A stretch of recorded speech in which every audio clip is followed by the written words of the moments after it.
Marcos administration is still saying hindi namin kinikilala ang jurisdiction ng ICC. Pumayag lamang kaming maaresto, nakipagtulungan lamang kami sa Interpol. Yun ang naging legal strategy ng ating Marcos administration, na obligado tayong makipagtulungan sa Interpol dahil miyembro pa rin tayo ng organisasyon na yan, kaya tayo ay nakipagtulungan sa pagsisilbi ng warrant of arrest. Hindi ba rin pa rin yun consistent doon sa stand na hindi naman tayo nakipag-cooperate sa ICC, sa Interpol? Siyempre, wag natin pangunahan yung sasabihin ng Korte Suprema. No? Pero doon sa akin pong pag-aaral, dahil ako po ay nagkaroon ng doctoral dissertation tungkol sa Interpol, tungkol sa mga treaties at mga warrant of arrest. Ang Interpol po kasi ay hindi naman ito police enforcement agency na talagang nag-aaresto. No? Ito ay nagko-cooperate lamang sa iba't ibang bansa. Pero kung sino yung nag-utos na pwedeng foreign jurisdiction, pwedeng foreign tribunal, yun pa rin naman talaga ang responsable. Dito sa nakita natin ay isinorender kasi siya ng pamahalang Marcos sa Netherlands, sa Hague. So talagang through a private jet. So parang mahirap alisin yung sasabihin natin hindi tayo nag-cooperate sa ICC. So tingin ko yun yung medyo legal challenge ng OSG.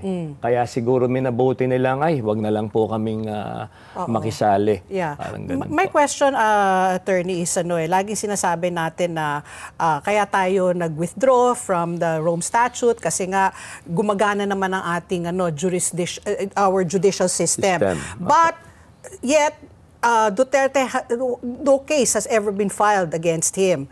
So that's also the point of contention. Kasi, nga, yung mga nasasampahan ng kaso, yung mga pulis lang, kumbaga, lang sila, yung mga foot soldiers, hindi yung pinuno.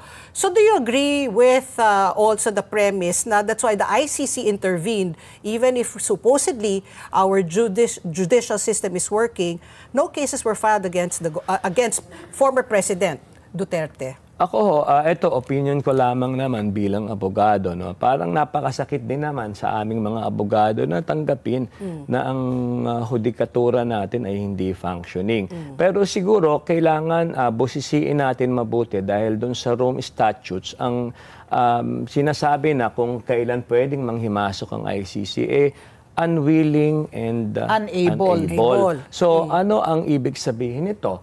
Does it mean na kung ang iyong hudikatura ay operational naman, ay hindi na pwedeng makialam ang ICC. Ngayon, andyan ang Sudan, andyan ang Russia, sila ay may mga operational judicial systems. Pero sa malalim na pag-aaral ng ICC, tila there is unwillingness and inability siguro. No? Kaya nag-issue sila ng warrant. So parang tayo, mahahalin tulad sa ganong sitwasyon. So, tanungin ko yung mga kasama kong abogado, no? Tayo ba ay agreeable na sasabihin natin na sa Pilipinas ay unwilling and unable? No? So, kung tutuusin, may mga nakasuhan naman. Yun nga lang, si Duterte bilang head pinuno, maaring choice ng mga EJK victims na hindi kasuhan. Pangalawa, ang tingin kong limitasyon dito, kasi sa Pilipinas, kung tutuusin, yung command responsibility sa criminal cases, hindi nag-a-apply. Pero sa mga war crimes, kagaya ng sa ICC, pwede. Kaya ang charge nga sa kanya ay indirect perpetrator. So, yun yung mga limitations. No? Kaya siguro talagang ito ay napakadaming kani-kanyang argumento na pag-uusapan to. No? Pero I think kung titignan natin, at the end of the day, tayo ay may sovereignty, meron tayong independent judicial system, dapat galangin din natin. Meron din tayong constitution. Dapat yung rule of law ay manalig. Let's get together. Sunday 25. Sunday 25.